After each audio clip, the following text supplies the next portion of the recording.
नुकसान यहां हुआ था वो अकल्पनीय था। मैं मुख्यमंत्री तो गुजरात का था,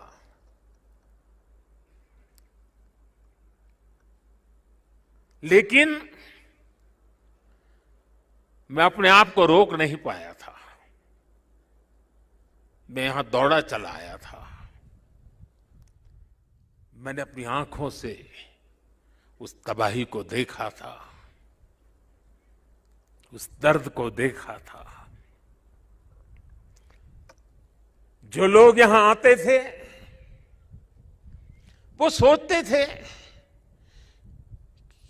कि क्या अब ये हमारा केदार धाम या हमारा केदारपुरी फिर से उठ खड़ा होगा क्या?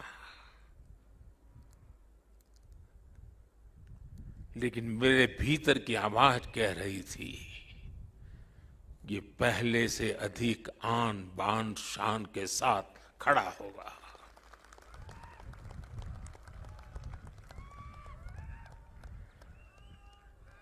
और ये मेरा विश्वास बाबा केदार के कारण था, आदि शंकर की साधना के कारण था, ऋषियों मुनियों की तपस्या के कारण था, लेकिन साथ साथ कच्छ के भूकंप के बाद कच्छ को खड़ा करने का मेरे पास अनुभव भी था।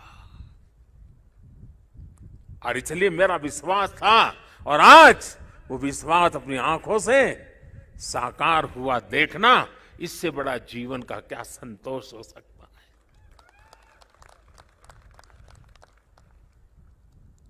मैं इसे अपना सौभाग्य मानता हूं कि बाबा केदार ने, संतों के आशीर्वाद ने, इस पवित्र धरती ने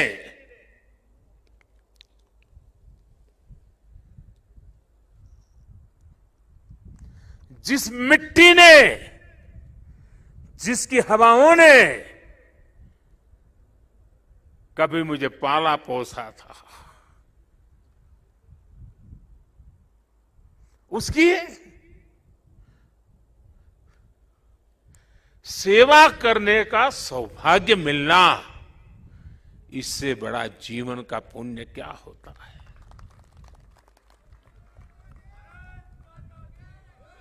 इस आदि भूमि पर शाश्वत के साथ आधुनिकता का ये मेल, विकास के ये काम भगवान शंकर की सहज कृपा का ही परिणाम है। ये ईश्वर नहीं क्रेडिट ले सकता, इंसान क्रेडिट नहीं ले सकता, ईश्वर कृपा ही इसकी हकदार है।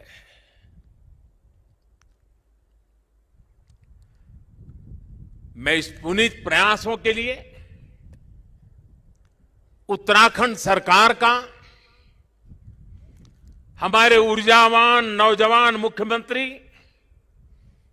धामी जी का, और इस कामों की जिम्मेदारी उठाने वाले सभी लोगों का भी आज हृदय से धन्यवाद करता हूं, जिन्होंने एड़ी चोटी का जोर लगा करके इस सपनों को पूरा किया है। मुझे पता है यहां बर्फबारी के बीच भी किस तरह, यानी पूरा साल भर काम करना मुश्किल है, यहां बहुत कम समय मिलता है, लेकिन बर्फबारी के बीच भी मेरे हमारे श्रमिक भाई बहन जो पहाड़ों के नहीं थे, बाहर से आए थे, वे ये ईश्वरीय कार्य मान करके बर्फ वर्षा के बीच भी, माइनस टेम्परेचर के बीच भी काम छोड़ करके जाते नहीं थे, काम करते रहते थे, तब जाकर के ये काम हो पाया है। मेरा मन यहां लगा रहता था, तो मैं बीच बीच में ड्रोन की मदद से, टेक्नोलॉजी की मदद से, मेरे दफ्तर से यहां का पूरा मैं या एक प्रकार से वर्चुअल यात्रा करता था। लगातार मैं उसकी बारीकियों को देखता था। काम कितना पहुंचा, महीने भर पहले कहाँ थे, इस महीने कहाँ पहुंचे, लगातार देखता था। मैं केदारनाथ मंदिर के सभी रावल और सभी पुजारियों का भी आज विशेष रूप से आभार प्रकट करना चाहता हूं, क्योंकि उनके सकारात्मक रवैये के कारण, उनके सकारात्मक प्रयासों के कारण और उन्होंने परंपराओं का जो हमारा मार्गदर्शन करते रहे, उसके कारण हम इस पुरानी विरासत को भी बचा पाए और आधुनिकता भी ले पाए। और इसके लिए मैं इन पुजारियों का, रावल परिवारों का हृदय से आभार व्यक्त करता हूं।